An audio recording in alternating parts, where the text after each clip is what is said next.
that there could be these reasons could all be a part for the S-value deviations. And Chandrababu Naidu, knowing very well, in spite of this report, in spite of these disclaimers, in spite of the fact, knowing very well that this, irrespective of all these things, because this ghee did not pass through the 3 tests, was not even permitted to enter the TTD premises, and it was not consumed. Knowing very well, yet September 18th he makes a statement intentionally lying. September 19th his Telugu Desam Party office releases this so-called confidential data, so-called confidential report from Telugu Desam Party's office. Then on September 20th, the TTD EO, once again a government official, IAS officer, appointed by Chandrababu Naidu himself as TTD EO, once again addresses the press. And what does he say in that press? No. Adultery, 4 tankers have been kept aside, and then they were kept aside so that they can be used when the reports come clear. But the reports unfortunately didn't come clear, and we rejected, we sent it. And then we stopped from that supply. So the EO very categorically, once again on 20th, says that these tankers were rejected and sent away. And they were not used. And on 22nd, the TTD EO himself also gives a letter, his report, his findings to the state government. This is the TTD EO signature down beneath. And in that report, what does he say? He says few important things. He says he was selected through e-tender, started supplying from 12th June. However, his 2 tankers on 6th July and 2 more tankers on 15th July were found to be of poor quality during physical verification. Accordingly, all the 4 samples were sent to NDDB lab, Anand, Gujarat, confidentially, I repeat this word confidentially for testing its quality. Confidentially. Then he further goes on to say, the adulterated cow ghee tankers supplied by the dairy was returned back and stopped further supplies. And a show cause notice was issued to them. So he once again reiterates his stand, reiterates and says the facts that these 4 tankers were rejected, they were not permitted to go inside, and they were not consumed. And yet, in spite of this, on September 22nd, once again, Chandrababu Naidu goes ahead and once again lies.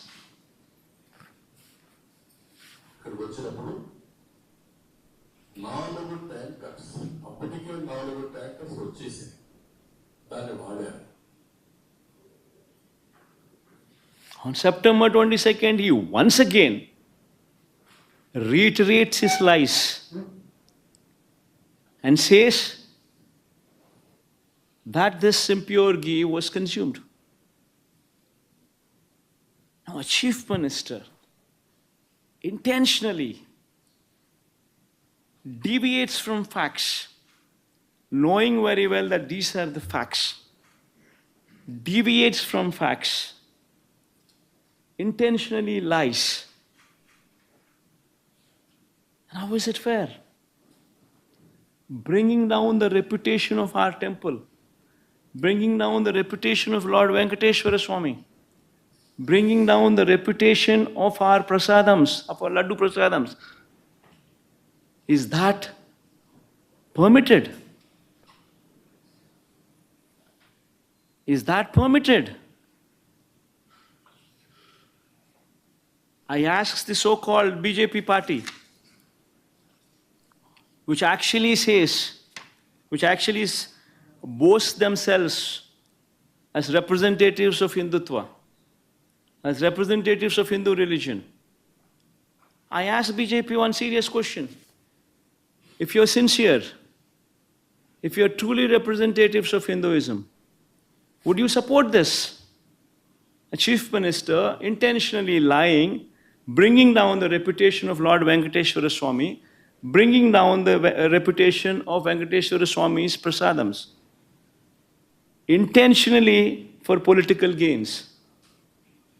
If someone, just because they're part of NDA, if they are at liberty to spread these kind of lies, and yet BJP, aware of all these facts, knowing very well that these are the facts, how can the BJP support such a person as Chandrababu Naidu without sending him to prison? If at all the Hindutva values they hold are dear and near and are sincere. If one intentionally brings down the reputation of the temple, how is it that the BJP is sitting silent? Worse, BJP joins the party bandwagon. BJP leaders from Hyderabad also come down to Tirupati. They once again try to deviate this topic from Laddu Prasadams to my declaration.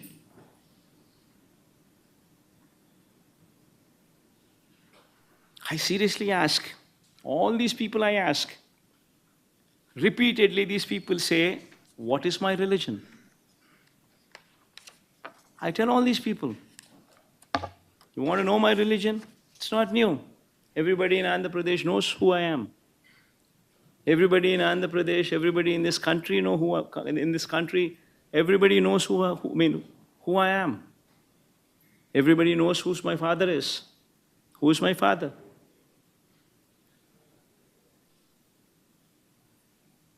Everybody also knows how many times I've been to Tirumala Tirupati Devasthanam. My father gave, in every Brahmotsavala, my father was blessed with the opportunity to present clothes to Lord Venkateshwara Swami, to the temple. 5 years in a row he was blessed with that opportunity. Even before I became the chief minister, several times I had visited Tirumala Tirupati Devasthanam. Even before I had started my Padayatra, I took Lord Venkateshwara Swami's blessings before I started my Padayatra also. And even after my Padayatra, the conclusion, I had actually walked all the way to the top of the mountain, taken his blessings before my Padayatra could conclude. And later I became the chief minister.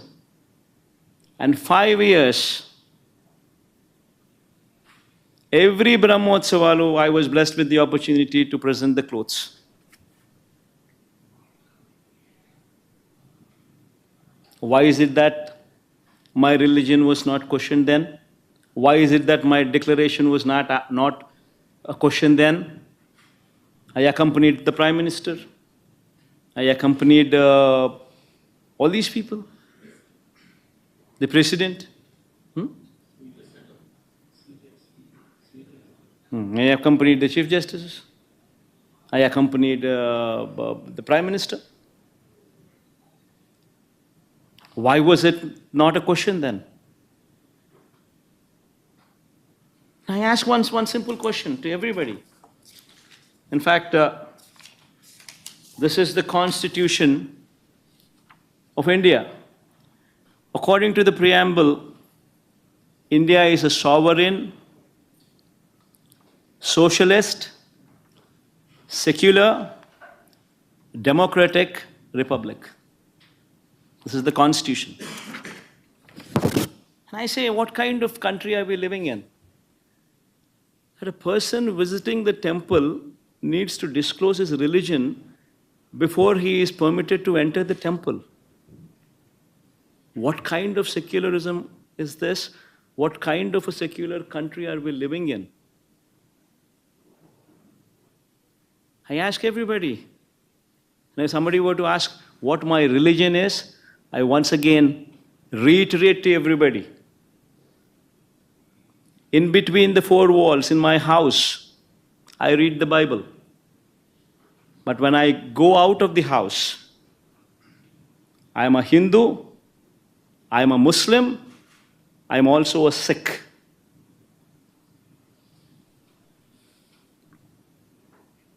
I practice their religion, I respect their religion. I am an Indian. Someone were to ask what my religion is, humanity is my religion.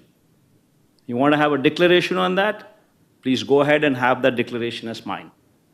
Humanity is my religion. One should seriously start contemplating as to where they stand on secularism, what this country stands for. If someone like me who was served as a chief minister is given these kind of notices,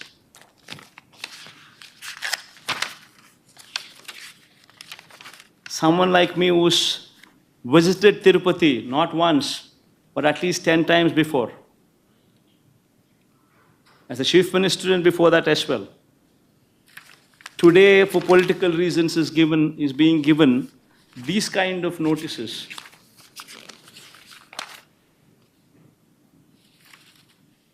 Barring somebody from entering the temple.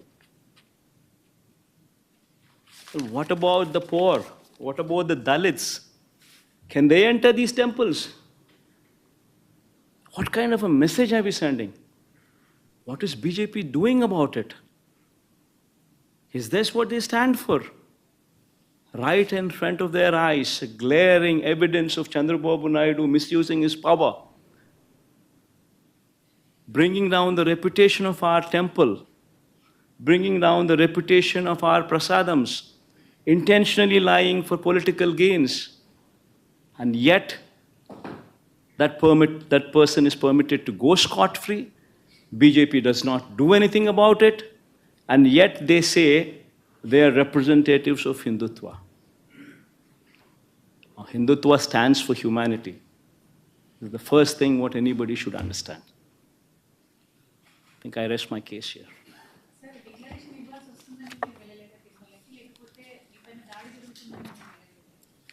ఈ మాదిరిగా అందరికీ నోటీసులు ఇచ్చి ఈ మాదిరిగా నోటీసులలో వాళ్ళు రాసినది కూడా నేను చదివి వినిపించా కదమ్మా.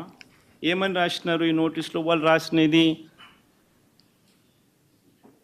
27/9/24 తేదీన రాజశ్రీ మాజీ ముఖ్యమంత్రి వర్యులు శ్రీ వైఎస్ జగన్మోహన్ రెడ్డి గారు తిరుమల తిరుపతి సందర్శన ఉన్నందున సదరు కార్యక్రమానికి అనుమతి లేనందున